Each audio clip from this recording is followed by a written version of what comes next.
그러니까 예. 뭐가 이게 안 오는지 안 들리는 것처럼 느껴져 가지고 잘 들리시니까 마음 놓고 말씀을 전하겠습니다. 자, 여러분 우리가 예수님 안에서 새 생명을 얻었다 했을 때 새 생명을 얻은 사람들의 그 독특한 모습, 새 생명을 얻은 사람들만이 나타내는 모습이 사도행전에 보면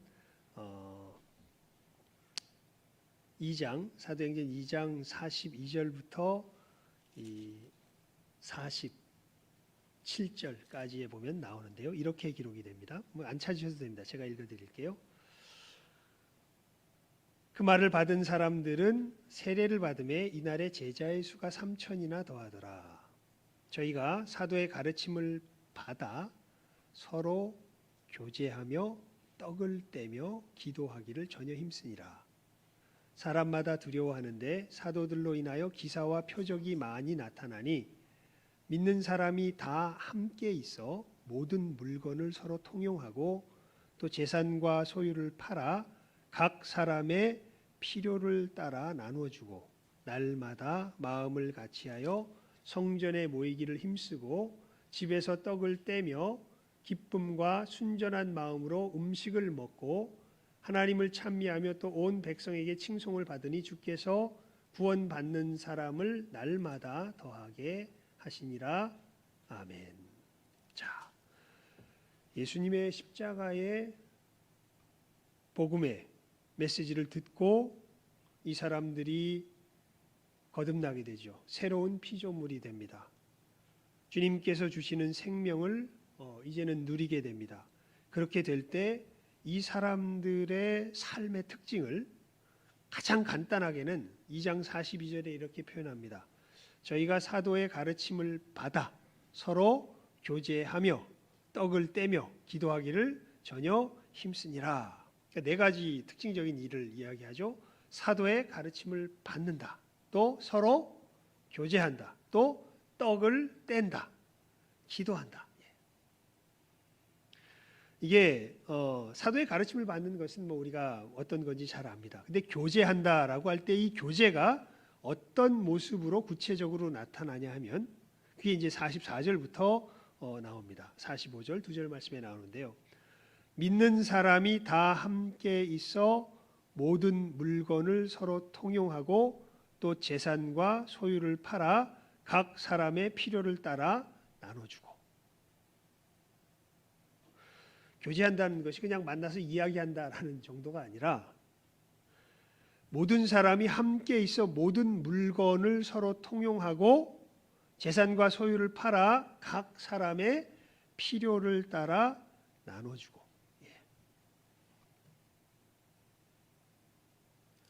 날마다 마음을 같이하여 성전에 모이기를 힘쓰고 집에서 떡을 떼며, 떡을 뗀다는 것은 음식을 같이 나눈다는 의미도 있지만은 이것은 성찬을 함께 거행한다는 그런 의미도 있습니다. 기쁨과 순전한 마음으로 음식을 먹고 하나님을 찬미하며, 그러니까 하나님을 예배하며 성찬을 거행하며 은혜를 받으며 서로 교제하는데 그 교제의 구체적인 모습이 무엇으로 나타나냐면 서로의 필요를 채우는 모습으로 나타나는 것을 볼 수 있습니다.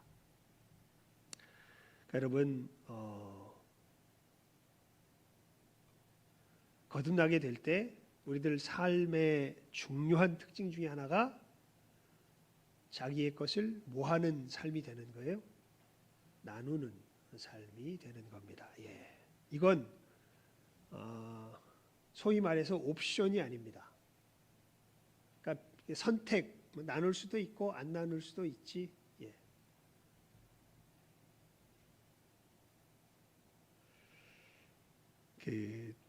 나눔은 우리가 그리스도 안에서 새 생명을 가질 때요, 우리 삶 속에서 필연적으로 나타나는 겁니다. 왜냐하면 이게 왜 필연적인 거냐면 우리가 하나님의 형상을 회복하기 때문에 그래요. 그러니까 예수 안에서 거듭났다라는 것은 여러분 우리 예수님 밖에 있을 때는 우리가 사실 누구 닮았습니까? 지금도 그 모습이 살짝 나올까요? 많이 나올까 모르겠는데 하여튼 사람마다 다를 줄 아는데 지금도 그 모습이 나오잖아요. 누구 닮은 모습이, 누구 닮았던 모습이, 마귀 닮았던 모습이 살짝 나오잖아요. 예.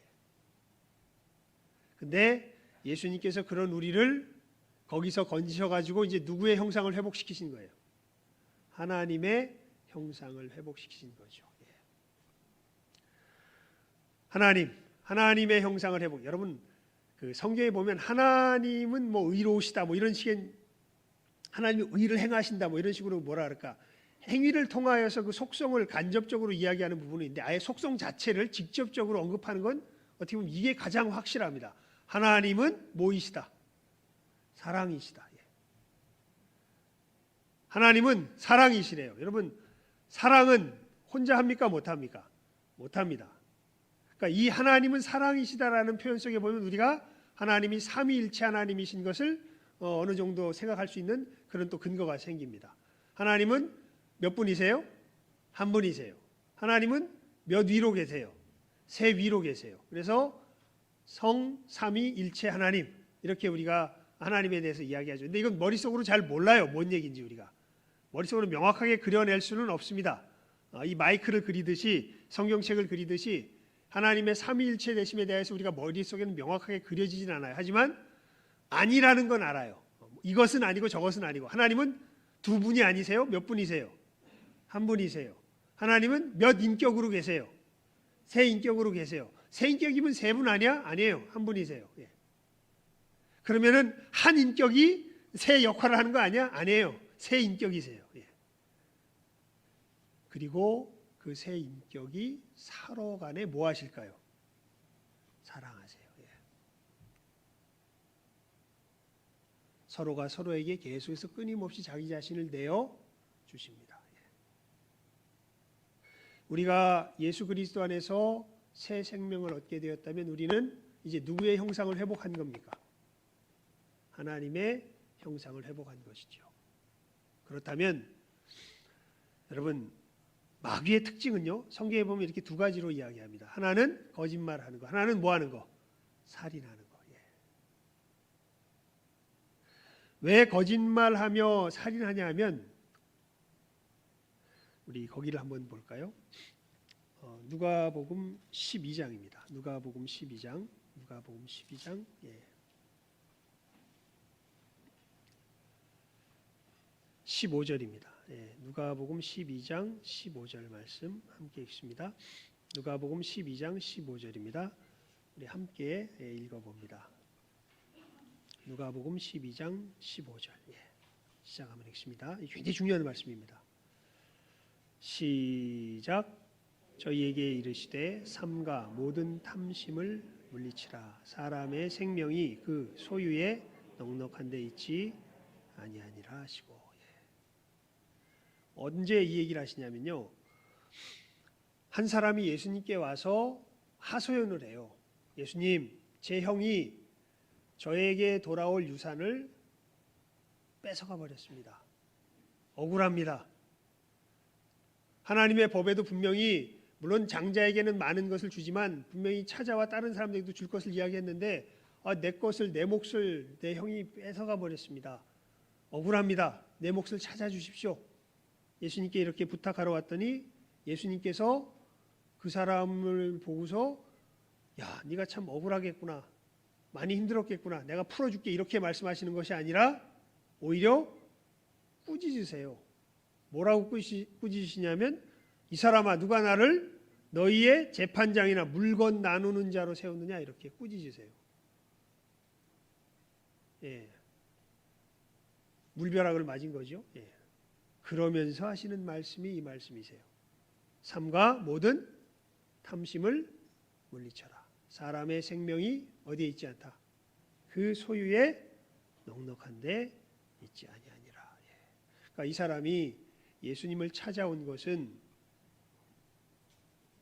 뭔가 진짜 의를 행하기 위해서 찾아왔다기보다는 자기 생명은 무엇에 넉넉한 데 있는데 소유에 넉넉한 데 있는데 이 소유를 뺏기니까 예수님의 힘을 빌어서 이 소유를 채워서 자기 생명을 좀 더 넉넉하게 하려고 찾아온 것을 예수님께서 그대로 찝어서 지금 말씀하시는 거죠. 사람의 생명이 뭐에 넉넉한 데 있지 않다? 소유에 넉넉한 데 있지 않다. 여러분, 이 마귀적인 속성이 바로 여기에서 우리들 속에서 역사하기 시작합니다. 그러니까 우리가요, 내 생명이 내가 얼마나 많이 가지고 있느냐에 따라서 내 생명의 풍부함이 결정된다고 우리가 믿고 살아가는 순간 우리는 거짓말하고 살인할 수밖에 없습니다. 내가 움켜쥐어야 내 생명이 더 풍성해진다고 굳게 믿고 있으면 우리는 거짓말하고 살인할 수밖에 없습니다. 근데 예수님 안에서 놀라운 변화가 일어나는 거죠. 우리가 진리를 깨달아 알게 된 겁니다. 이게 이제 믿음으로 알게 되는 건데요. 우리 생명은 소유에 풍성한 데 있는 것이 아니라 그냥 하나님의 부으시는 손길에 있다라는 걸 예수의 사람들은 알게 된 거예요.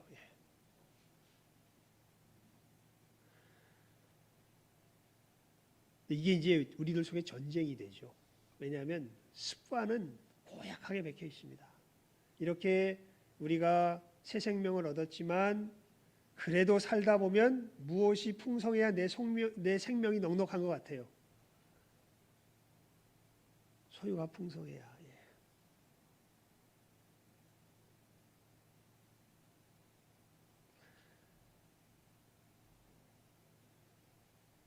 가만히 여러분 한번 밤에 잘 때 그냥 뭔가 무장 해제가 되잖아요. 뭔가 일을 하고 편안하게 밤에 이렇게 뭐 샤워라도 하고 그냥 뭐 하다 일 다 끝내놓고 이제 잠들 때 잠들지 않고 뭔가 약간 정신이 말똥말똥할 때 그때 이렇게 됐으면 참 좋겠다 하는 어떤 자연스러운 소원들이 떠오를 때가 많은데 그때 여러분 뭘 그렇게 살짝 자연스럽게 바라며 소원하고 있던가요? 그래, 주님께서 뭐라고 말씀하셨지? 내가 어느 길을 걸어가야지 뭐 이런 게 생각이 들던가요? 야, 그 가방이 그게 좋아 보이던데 그거 하나 있으면 좋겠다라든지 아니면 그래 지금 차가 지금 이런데 이거 뭐 하나 마련했으면 좋겠다라든지 집이 요즘 뭐 처음에는 신혼 때는 뭐 그냥 이것도 감지덕지였지만 이제 좀 살다 보니까 집이 있어야 되겠다든지 이런 생각 이런 것들이 싹 들어오나요? 아니면 하나님께서 말씀하신 이런 생각들이 우리들 마음속에 싹 들어오나요? 참 우리 박 집사님 기도하셨던 것처럼 참 우리가 늘 그 점에서 보면 우리 속에 육신의 옛 습관들이 있었던 것이 여러분 우리들 속에서 이렇게 나타나는 것을 보게 되고 우리가 이제 그것을 부인하면서 이기면서 살아가는 삶이 우리들의 삶의 모습이죠. 그러면서 이 새 생명을 얻은 삶에 내 생명이 내 소유에 풍부한 데 있지 않고 하나님의 부으시는 손길에 있다라는 것을 가장 명확하게 증거하며 나누는 삶이 어느 때 나타나냐면 어느 때 나타날까요? 뭐 할 때 나타날까요? 요즘 계속 다루는 주제 뭐 할 때 나타날까요? 나눌 때 나타납니다. 나눌 때. 그래서 지난주에 말씀을 이 새 생명의 원리에 대해서 쭉 이야기하다가 여러분들에게 한 가지 현실적인 도전을 드렸죠. 여러분들 돈 어떻게 쓰고 계시냐고. 여러분들의 재정 수입이 있는데 이 수입이 어떻게 지출되고 있느냐고. 여러분들 먹고 사는데 여러분들을 윤택하게 하는데 그리고 딱 거기까지만 여러분들의 돈이 쓰여진다면 여러분들은 그 돈이 쓰여지는 모습에서만 보면 절대로 그리스도인은 아닌 겁니다. 왜냐하면 아까 우리 사도행전에서 봤죠. 사도행전에서 보니까 뭐 하기 시작했다 그랬어요? 사람들이 자기 물건을 나누기 시작했다고. 자기 소유를 어떻게 해요? 팔아서 필요를 따라 어떻게 하기 시작했다고. 사람들에게 주기 시작했다고. 교회 예배 시간에 나와가지고 하나님 저 이거 없고 지거 없고 뭐 이거 없습니다. 죽겠습니다. 주시옵소서. 절대 나쁜 기도 아닙니다. 예, 그러니까 간구하는 건 좋은 거예요. 근데 그렇게 받아가지고 어떻게 쓰고 있나 보면 어떻게 쓰고 있어요? 남은 없어요. 예.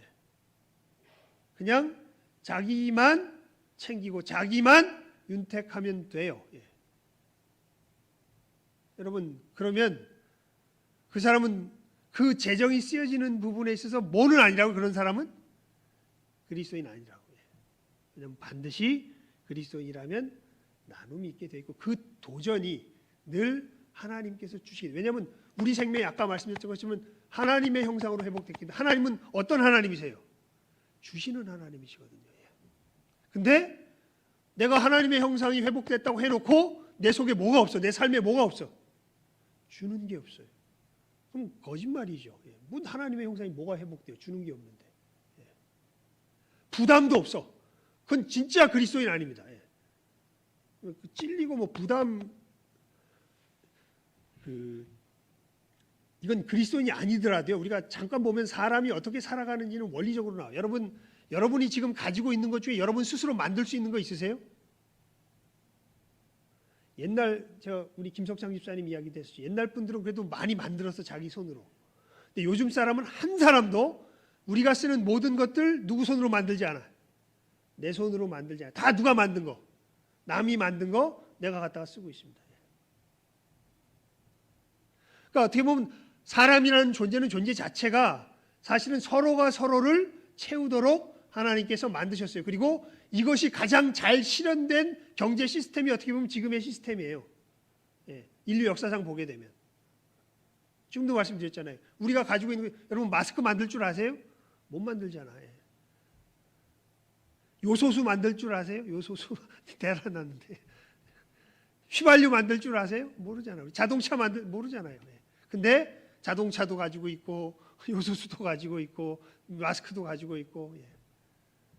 우린 사실은 하나님이 우리를 만드신 것은 서로가 서로의 필요를 채우도록 만드신 게 사람인데 우리는 마귀 닮아가면서 서로의 필요를 채우려는 생각을 하는 것이 아니라 그냥 어떻게 하든지 내 것으로 움켜 쥐려고만 살아가는 모습이 바로 우리의 모습이죠. 여기서 이제 구원받고 여기서 노임받은 모습이 아까 사도행전의 그 모습 속에서 나타나게 된 겁니다. 여러분 그러면서 우리 이렇게 나눔의 길을 걸어갈 때 이 성경에 원리가 있습니다. 그래서 이것을 잘 알고 우리가 걸어갈 때 이제 이 예수님 하나님께서 아브라함에게 말씀하신 그 복의 근원으로서의 우리의 삶이 되는 것이죠. 그것이 이제 그 원리의 굉장히 중요한 부분들이 사실 우리가 오늘 읽었던 본문 말씀 속에 나와 있습니다. 먼저 첫 번째 원리가 있는데 그게 뭐냐면 여러분 우리가 나누려고 할 때요. 내게 있는 것을 주면 돼요. 없는 것 주려고 하지 말고. 이것을 가장 성경에서 선명하게 보여준 곳이 어디냐면 오병이어의 기적입니다. 수많은 사람들이 지금 굶어서 힘들어하는 상황 속에서 이제 예수님을 쫓아오는데 제자들이 그걸 보고서 예수님 저 사람들 저렇게 굶고 있는데요. 일단 큰일 날 것 같아요. 저기 마을에 돌려보내가지고 먹을 것을 먹고 다음에 오게 하지요. 이렇게 이야기하니까 예수님이 뭐라 그러시냐면 너희가 먹을 것을 줘라 이렇게 말씀하세요. 그러니까 계산 빠른 한 제자가 이 탁 견적 뽑아 보니까 200데나리온 10만 원 칩시다. 한 데나리온 뭐 1당 치고 1당 뭐 10만 원이면 셀까요? 10만 원 치면 200데나리온이면 얼마입니까? 2천만 원. 예. 맞죠? 10만 원이면 100만 원, 200만 원. 2천만 원의 떡도 모자랄 정도로 수많은 사람들이 있습니다라고 계산이 딱 나와요. 그러니까 예수님께서 그 사람한테는 이런 반구 대꾸도 안 하십니다. 근데 다른 제자가 이런 얘기를 해요. 예수님 여기 지금 어떤 한 소년이 보리떡 몇 개죠? 5병 5개. 예. 그리고 물고기 몇 마리? 2마리. 물고기 보리떡 5개하고 물고기 2마리 가지고 왔는데 이게 우리에게 있는 건데요. 근데 이게 뭐 얼마나 되겠습니까? 하면서 아까 그러지 너희가 먹을 것을 줘라 그러니까 자기에게 있는 것을 그대로 어떻게 해요? 가지고 와요. 그러니까 예수님 뭐라 그러십니까? 자, 그럼 이제 사람들을 50명씩 100명씩 앉게 해라. 그 다음에 예수님께서 그때 성경 말씀 보면 제자들이 먹을 걸 나눠줬다 그래요. 그러니까 어떻게 했냐면 예수님께서 그 보리떡 5개와 물고기 2마리를 가지고 제자들에게 뭐 하시는 거예요? 계속 나눠주시는 거예요. 나눠주니까 제자들이 그것을 가지고 누구에게 가는 거예요? 그 50명 100명씩 앉아있는 사람들에게 가서 나눠줘요. 그리고 다 배불리 먹고 어떻게 돼요? 12바구니가 남죠. 여러분, 우리가 나눌 때는요, 이 원리가 일단 중요해요. 뭘 가지고 나누는 거예요? 내게 있는 것을 가지고 나누는 겁니다. 두 번째는요, 먼저 주는 거예요. 이게 굉장히 중요한데, 이게 현실로 들어오면요, 정말 안 되는 게 이겁니다. 먼저 주는 거. 그리스도인이라고 말하면서도요, 내가 뭔가를 주려고 할 때 보면 늘 뭘 먼저 계산을 자기도 모르게 하고 있냐 하면, 그럼 내가 뭘 받지? 내가 이걸 줘서 뭘 받지? 이것을 계산하고 주는 사람들이 대부분이에요. 저도 그럴 때가 참 많은 것을 보게 됩니다. 여러분, 하나님은요, 우리가 의인이라 사랑하셨을까요? 죄인 되었을 때 사랑하셨을까요? 죄인 되었을 때 사랑했습니다. 하나님이 주시는 건요, 뭔가를 바라고 준 게 저놈들이 이렇게 하면 줄만해서 받을만 하기 때문에 그것을 바라보고 준 게 절대 아니에요.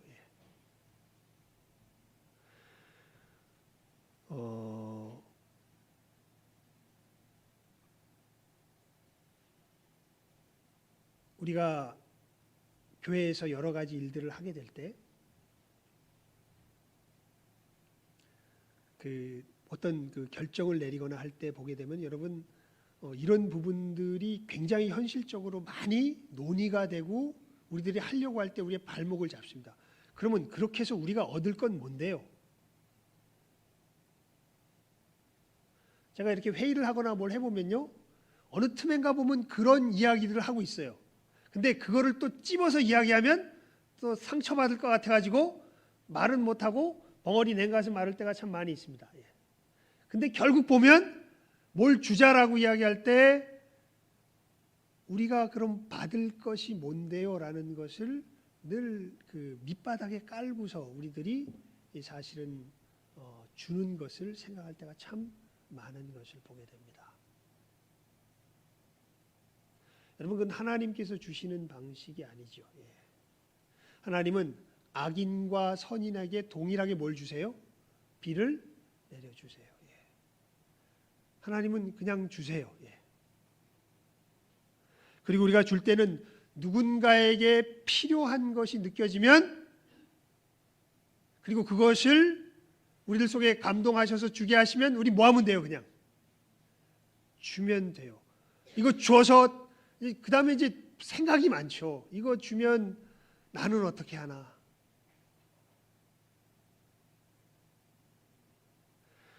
여러분, 이제 이 부분이 우리들의 영적인 전쟁이 됩니다. 그러니까 내 거 주면 나는 어떻게 돼요? 우리 오늘 본문 말씀 읽어볼까요? 13절.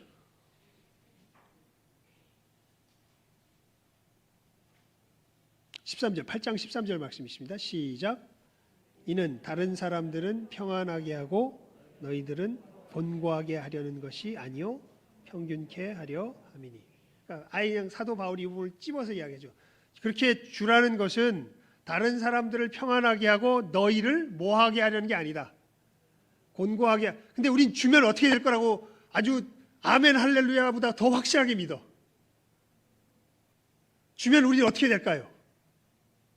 주면 어떻게 될 것 같아요? 주면 어떻게 될까요? 줄 때 우리 마음은 어때요? 나는 어떻게 될 거다? 온갖 인상을 다 쓰면서 온갖 비극을 다 머릿속에 그리면서 나는 어떻게 될 거다? 곤고하게 될 거다. 근데 아니죠. 여러분 진짜 제대로 한번 줘 보셨습니까? 정말 하나님의 역사 속에서 제대로 줘보신 적이 있나요? 저도 가끔 그렇게 한번 해봤습니다. 가끔. 예. 그리고 제 주변에 그렇게 해본 사람들의 이야기를 들으면 저도 느꼈고 그 사람들의 이야기 속에서 동일하게 이구동성으로 이야기하는 게 뭐냐면요, 주면요 정말 편안해요.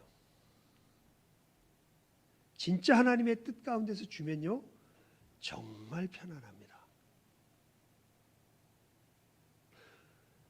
막혔던 게 쑥 내려간 것 같아요.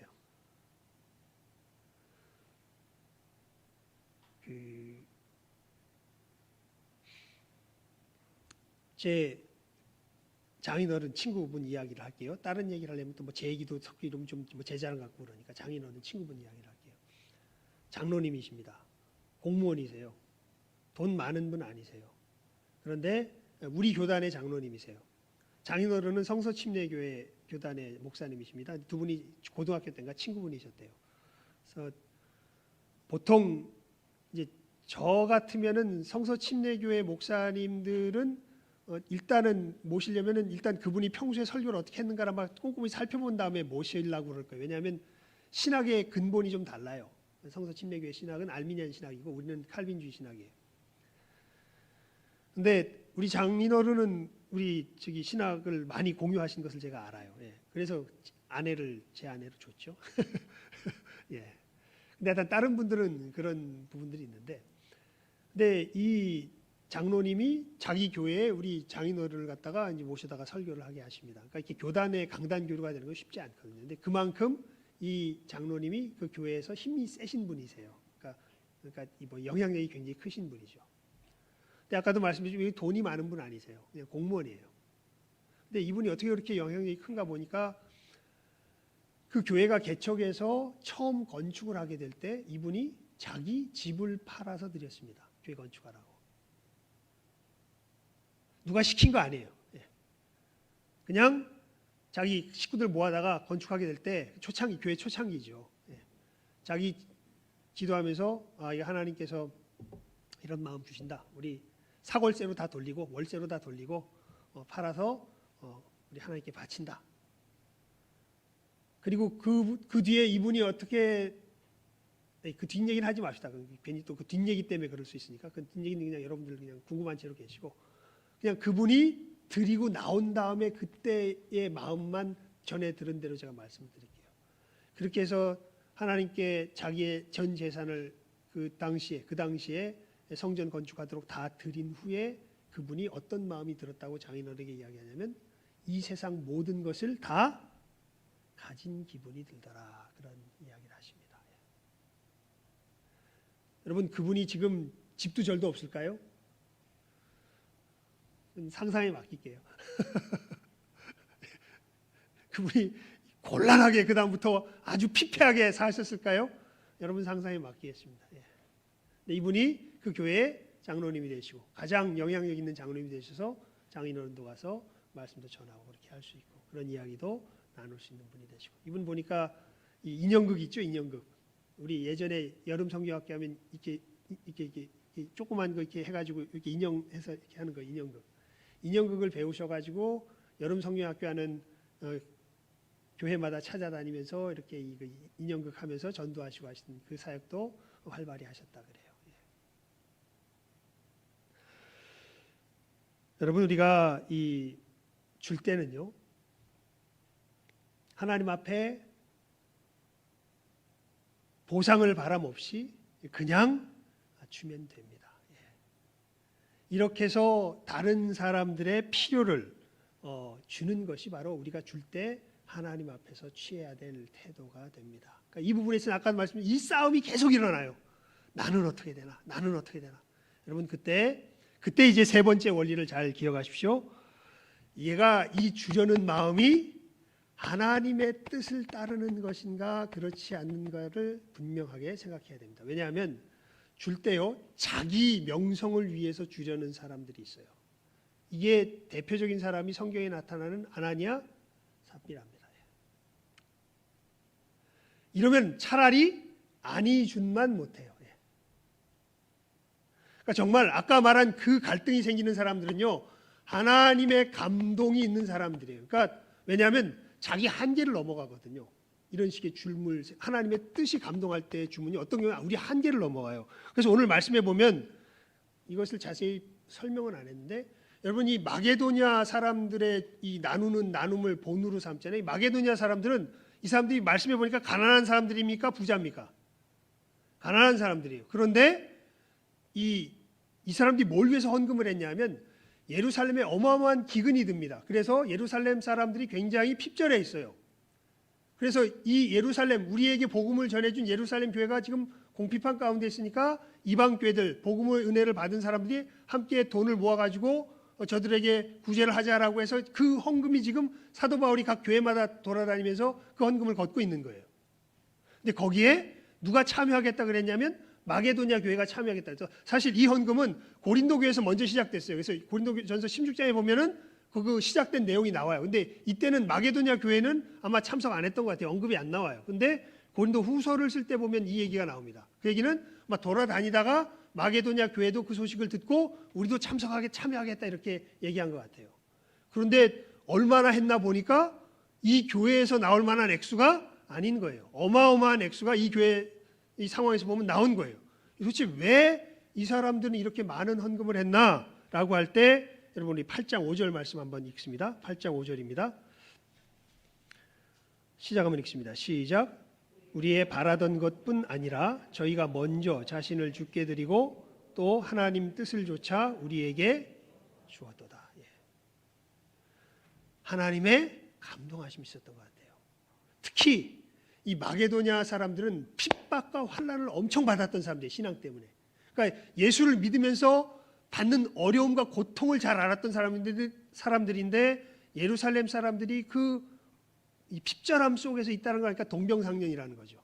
얼마나 이 사람들이 힘들었는지 다른 교회 사람들보다 훨씬 잘하는 거예요. 그러니까 무엇이 필요한지를 아니까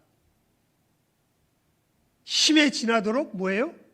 저 사람들 이것이 필요하니까 이것을 줘야 되겠다라는 그 마음이 있어서 하나님 앞에 그것을 모아서 이 사람들에게 주는 이 나눔의 역사가 있었던 거죠. 그러니까 여러분 나눌 때는요. 우리가 이 나눔의 동기가 어디에 있는가 우리를 살필 줄 알아야 돼요. 하나님의 뭐를 쫓아? 뜻을 쫓아. 그러니까 말을 안 할 수가 없겠네요. 그러니까 여러분 여러분들의 삶에 그런 때가 올 것이기 때문에 이렇게 말을 나눕니다. 뭐 자랑이 돼서 상이 없어져도 괜찮은데, 그러니까 저도 그럴 때가 있었어요. 그러니까 이 초창기 전임 사역하던 초창기예요. 그때는 아내가 교사, 나는 전도사, 연기도 없고 부산에서 둘이 같이 사역하고 돈 쓸 데가 없어요. 맨날 저야 하루 종일 교회에서 교회를 하다 보면 돈 쓸 때 뭐가 있겠습니까? 아내는 학교에서 있고 돈 쓸 때 뭐가 있겠습니까? 그러니까 아내 월급 따박따박 나오지 저 사례비 따박따박 나오지. 그러니까 돈이 어떻게 되겠습니까? 차곡차곡 쌓이지. 예. 그래서 몇백만 원이 쌓였습니다. 예. 그냥 통장에. 근데 신방을 하는데 한 사람이 이게 교회 잘 나오는 사람도 아니에요. 그냥 하도 안 나오니까 신방을 갔지. 예. 교회 열심히 사람도 아니고 굉장히 허름한 가게에서 도장 같은 걸 파는 분이었던 것 같아요. 얼굴이 다 죽게 생겼어요. 그래가지고 왜 그러시냐고 안 물어볼 수가 없더라고요. 얼굴이 다 죽게 생겨가지고 그래서 왜 그러시냐. 교회도 안 나오고 가끔씩은 나왔는데 잘 안 나오고 그래서 왜 그러시냐. 그러니까 이분이 많은 빚은 아닌데 사채빚을 진 거예요. 사채빚 때문에 굉장히 자기가 힘들다고 죽겠다고 이렇게 그냥 솔직히 털어놓으세요.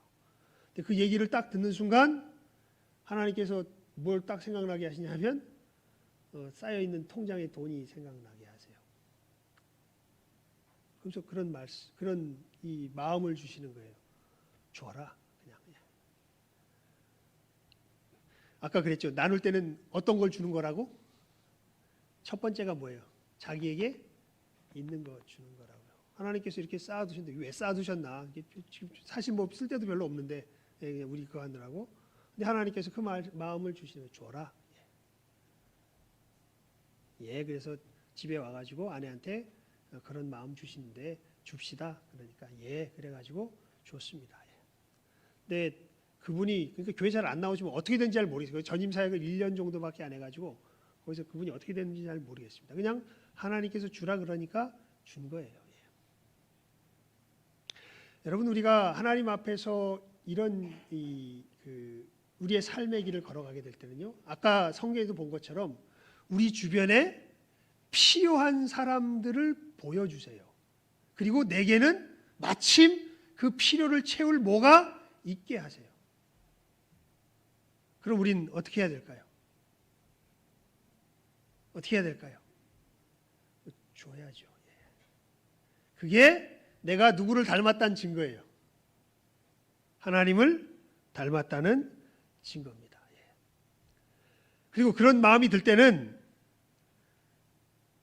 아까 말한 그럼 나는 어떻게 되나 이런 마음하고 싸우셔야 돼요. 이미 하나님께서 그런 마음 주실 때는 그냥 뭐 하면 돼? 주면 돼요. 그 다음은 맡기면 돼요. 하나님께. 저희 어머님이 그러니까 그런 점에서 보면 참 그 집안에서 그런 신앙의 본을 보이신 분이 있는 게 참 감사해요. 저희 어머님이 그런 얘기를 자주 하셨었어요. 사실은. 야, 한서가, 어머니하고 많이 싸우긴 싸웠거든요. 왜냐하면 어떤 경우는요, 하나님보다 돈을 더 좋아하는 것 같아.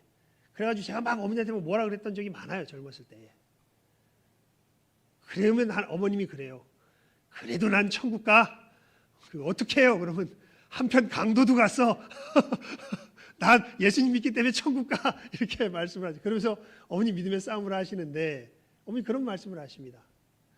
근데 이렇게 내가 돈에 어떤 경우에 넘어지기도 하지만 어떤 경우에는 정말 나에게 꼭 써야 될 돈 딱 요거 남아있는데 어떤 사람이 와서 정말 이 사람이 필요하다고 이야기해서 간청을 하는데 하나님께서 성령, 어머님은 그런 표현을 써요. 성령께서 가라사대 그에게 줘라라고 하실 때가 있어. 그때는 안 주면 안 돼.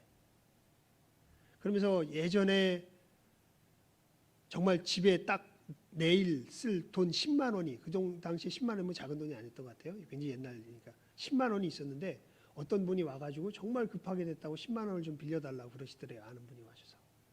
근데 야 이거 내일 써야 되는데 하는데 누가 가라사대? 그때 마침 성령께서 가라사대. 그래서 그냥 줬답니다. 그러니까 마음이 어땠을까요? 내일 어떻게 하나 이게 아니라 그렇게 마음이 편안. 어떻게 되겠지 뭐 내일 일은 내일 어떻게 되겠지 뭐 그냥 그렇게 편안하게 뭐 하나님께 그 즉시 뭐 하는 건 아닌데 편안하게 건너가고 정말 그 다음 날도 하나님 은혜 가운데 그렇게 해서 어머니가 그런 말씀하세요. 내가 곤란한 적이 없었다고. 그 마음 주셨을 때 줬을 때 곤란한 적이 없었다고. 여러분 우리가 특별히 돈이 어마어마한 힘을 가지고서 역사하는 이 사회를 살아갈 때요. 이 부분에 대한 갈등은 엄청나게 우리들에게 크게 다가올 겁니다. 그럼 그때마다 여러분 마음속에서 일단 분별하세요. 이게 누구로 말미암아 주려는 마음인지. 여러분 명예를 따라 주려고 했던 거면 다시 철회하세요. 다시 가져가서 그렇게 하면 주지 마시고 차라리 아나니아 삽비라는 헌금 안 한만 못했어요. 그럴 것 같으면은 주려는 마음도 걷어가시고 그냥 주지 마시고 이것이 정말 하나님께서 내게 말씀하시며 하나님의 뜻을 따라 주는 것이라면 여러분 스스로 한계에 매이지 마시고 여러분들이 생각한 모든 염려와 근심 다 뒤로 어떻게 하고 내던지고 그냥 뭐 하면 돼요? 주면 돼요. 그리고 마지막 한 가지 더. 이렇게 줄 때 누가 보도록 주면 안 돼요. 사람이 보도록 주면 안 돼요. 누구만 보시도록 하나님만 보시도록 줄 알아야 돼요. 요 말씀만 읽고 우리 두 가지 우리 적용 쪽만 찾고 오늘 말씀을 맺겠는데요. 마태복음 6장 1절에서 4절 말씀 우리 함께 봅시다. 마태복음 6장 1절에서 4절까지 말씀입니다.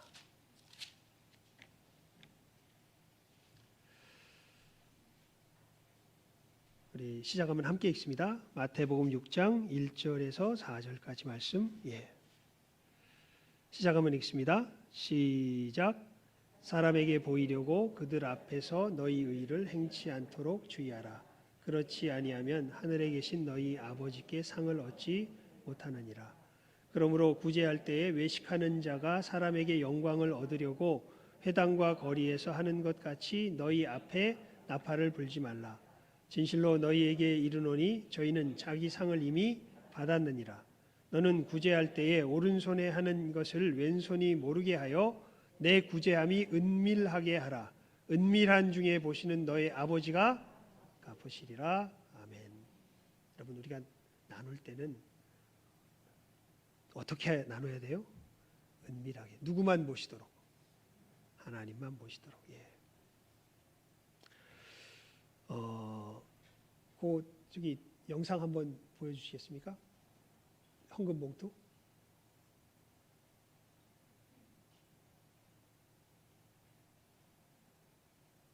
나올래나? 안 나오나? 예. 이렇게 잘 나왔네. 예. 이제 우리 교회에서 나눔을 어떻게 실천할까? 두 가지를 우리가 결심하면서 실천하려고 합니다. 첫 번째가 뭐냐면 우리 교회 내에서 나누는 나눔이 있어야 되겠다라는 그런 나눔의 실천 방안으로요. 나눔 헌금을 우리가 이제 특별하게 제정해서 함께 하려고 합니다. 이건 여러분 사실 우리가 이제 구제부라고 이름했는데 이제 나눔부로 이름 바꿨어요. 구제부 그러면 뭔가 요즘 사람들 생각에는 이게 뭔가 위아래 개념이 있는 것 같아서 그냥 나눔부가 더 좋은 것 같아서 나눔부로 구제부를 바꿨습니다. 그래서 나눔부가 아니라 구제부가 아니라 나눔부입니다. 우리가 1년에 한 2차례 정도 그냥 교회 내에서 추천을 받아서 도움이 필요로 한 분들에게 나누는 식으로 어떻게 보면 굉장히 형식적으로 우리가 나누어 왔었습니다. 굉장히 작았죠. 근데 사실 우리 믿음의 삶을 살아가 보면 우리 주변에 정말 순간순간 도움을 필요로 할 때가 있고 교회 전체적으로는 몰라도 내가 그 사람의 그 필요성이 나에게 굉장히 강력하게 다가올 때가 있습니다. 그리고 아까도 우리 말씀에서 나눈 것처럼 내게 뭐가 있어요, 마침 나눌 게 있어요. 예. 그때 하는 헌금이 뭐예요? 이 나눔 헌금이에요. 예. 그래서 나눔 헌금 밑에다가 이렇게 글자 써놨죠. 밑에 이름에는 누구만 적는다.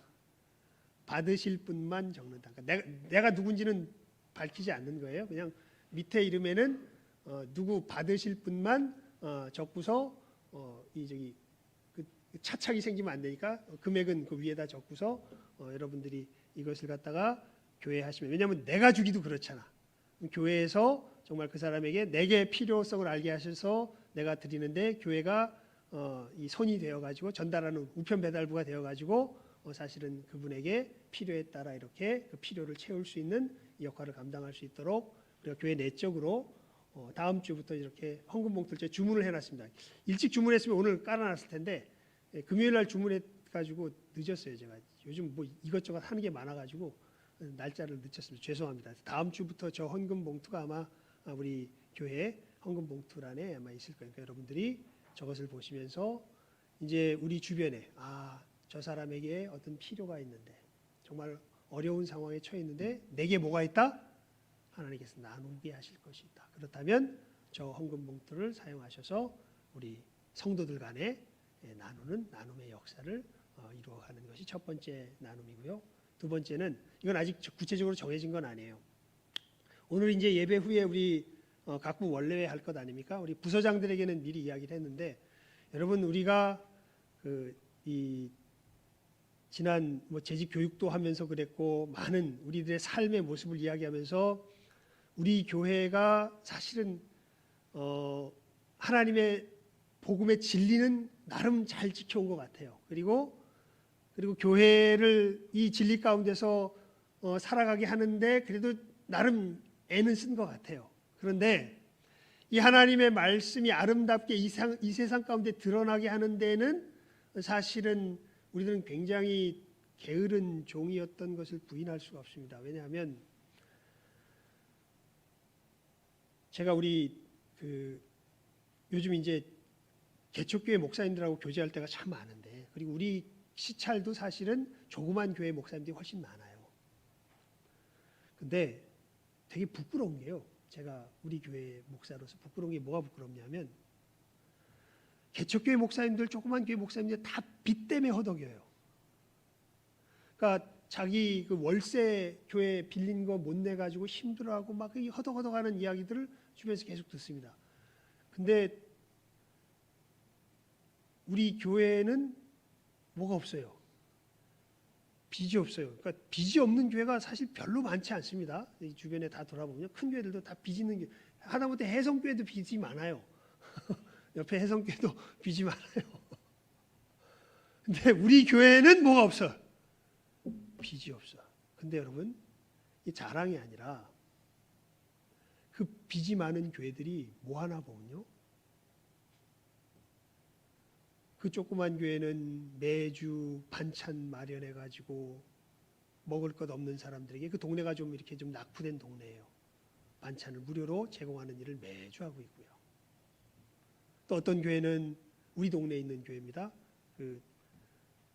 우리 동네가 교육 환경이 열악하잖아요. 안에 보게 되면 고생 무지하게 하거든요. 보니까 교육 환경이 엄청 열악한 거예요. 그러니까 뭘 배우거나 이런 것도 쉽지 않은데 참 매월 월세 내는 것을 걱정하는 교회가 도서 학교를 열어 가지고 아이들 가르치고 하는 이런 일들, 봉사의 일들을 하면서 나누는 일들을 하고 있고, 그 교회들은 뭐가 많은데, 빚이 많은데도 뭘 하고 있어요? 이웃 사회에 나누는 일들을 하고 있어요. 근데 우리 교회는 뭐가 없어? 빚이 없어. 근데 우린 이웃 사회에 뭐 하고 있나요? 아무것도 안 해요. 그냥 빚 없는 걸 어떻게 보면 자랑하고 있는. 근데 이게 자랑이 아닌데, 이게 사실은 여러분들 이 상황이 딱 오는 순간에 무슨 생각이 딱 들었냐면요. 5달란트, 2달란트, 1달란트. 5달란트 받은 사람은 5달란트 가지고 뭐 했는데? 열심히 일했는데. 2달란트 받은 사람은 2달란트 열심히 뭐 했는데? 열심히 일했는데. 1달란트 받은 사람은 어떻게 했어요? 그거 가지고 가만히 냅뒀다가 어떻게 해요? 그대로 갖고 와서 예수님 뭐라 그러십니까? 1달란트 받은 사람 생각이 딱 나는 거예요. 야, 우리 교회는 주님 앞에, 그래, 너는 세상 속에 내가 빛이요 소금이라 그랬는데 세상 속에서 너는 어떤 나눔을 나누며 살아왔니? 빚 안 졌는데요. 이거는 주님 앞에 혼날 일이다. 이런 생각이 딱 들었습니다. 그래서 여러분, 우리가 우리 안에서도 나누지만 어디에도 우리가 나눌 수 있어야 돼요. 이 세상에도 나눌 수 있어야죠. 무엇을 나누면 좋을까? 근데 그걸 잘 몰라요, 제가. 그래가지고 우리 부서장들한테 우리가 뭘 나누면, 우리 교회가 뭘 나누면 좋을까? 우리 사회 속에서 이거 한번 여러분 각 부서 들어가서 한번 같이 한번 나눠보십시오. 그래서 우리 교회도 이제는 이 1달란트 받은 사람처럼 우리가 이것을 그대로 썩혀놓고 있을 것이 아니라 힘이 있잖아요. 우리는 뭐든 하면 되잖아요. 우리는 정말 빚도 없으니까 얼마나 뭐라 그럴까요? 자유롭게 일할 수 있겠어요. 사실은 시작하면. 근데 아무것도 안 하고 놀고 있는 우리들 모습 보고 주님께서 뭐라 그러시겠습니까? 우리가 이 부분은 분명하게 경각심을 가지고 이제 어떤 것을 나누며 나가야 할 것인가 하는 것을 찾아봐야 되겠다. 이러면 안 된다. 이런 생각이 들어서 이제 오늘 원래 회 때 부서장들한테 이거 한번 얘기해보고, 다다음 주가 부서장 회의입니다. 그래서 한번 뭐 당장 뭘 하겠다는 건 아닌데, 이게 이제 의견이 뭐, 하나님이 인도하심을 바라는 거예요. 하나님, 우리 교회는 그럼 뭘 나누며 나아갈까요? 이 길을 좀 열어주십시오라는 이 기도 속에서 이렇게 함께 의견을 나누며 말씀을 나누며 우리의 걸음을 걸어가고자 하는 것이죠. 여러분, 다시 말씀드립니다. 우리가 예수를 믿는다면요, 우리 삶 속에 이 나눔의 모습이 어떻게 돼야 돼요? 분명하게 나타나야 돼요. 이게 없으면 생명이 사실은 내 안에서 역사하지 않는 겁니다. 내 이웃들, 먼저는 나와 함께 믿음의 길을 걸어가는 내 이웃들의 필요를 채울 줄 아는 우리들이 되어야 될 것이고, 더 크게는 주님께서 구원하시기 원하시는 이 세상의 필요를 채울 줄 아는 복된 교회가 되어야죠. 여러분, 초창기 선교사님들이 우리나라에 와서 복음만 전한 게 아니에요. 학교를 세우고 병원을 세운 분들이 누구예요? 그분들이에요. 우리 여러분, 우리가 이 한글 쓰잖아요. 이 한글이 어떻게 이렇게 많이 퍼지게 됐는 줄 아세요? 원래 한글은 언문이라 그래가지고 이거 저기 천대받는 글이었다고요. 근데 이게 어떻게 많이 퍼진 줄 알아요? 성경 때문에 많이 퍼졌습니다. 성경이 읽혀지고 하면서 성경을 한글로 쓰면서 성경 때문에 우리나라에 한글이 어마어마하게 퍼지게 된 거예요, 사실은. 여러분, 우리 교회는요, 단순히 복음을 단순히 말로만 전하지는 않습니다. 이 분명한 무엇이 따라가는, 나눔이 따라가는 역사 속에서 복음이 전해집니다. 이 분명한 모습을 우리 교회도 이제는 하나하나 회복해 나가며 주님 앞에서 참 주님 칭찬하실 만한, 기뻐하실 만한 우리의 걸음을 제대로 걸어갈 줄 아는 우리 모든 한 사람 한 사람, 우리 복된 신성교회 될 수 있기를 주님의 이름으로 축원을 드립니다. 기도하겠습니다. 하나님 아버지, 저희들 먼저 나눔의 원리에 대하여서, 성경적 원리에 대하여서 살펴보았습니다. 우리에게 주신 것을 나누는 것이요, 먼저 나누는 것이요, 하나님의 뜻을 따라 우리의 생각을 뒤로 하고 은밀하게 하나님 앞에서 나누는 것임을 저희들 말씀 속에서 그 원리를 살폈습니다. 하나님, 이제는 이 나눔의 역사가 우리들 가운데 풍성하게 하여 주시옵소서. 하나님, 저희들 우리가 예수를 믿으며 살아간다고 하면서 내 주변에, 내 이웃의 핍절함에 눈을 감는 악한 자들 되지 않게 하여 주시고, 하나님, 우리만 나눌 뿐 아니라 주님께서 구원하시기 원하시는 이 세상에도 이 주님의 나눔의 길을 걸어갈 줄 아는 하나님이여, 복된 교회, 우리 신성교회, 우리의 믿음의 식구들 다 되게 하여 주시기를 간절히 바라옵고 소원하오며 모든 것 예수님의 이름으로 기도드리옵나이다. 아멘.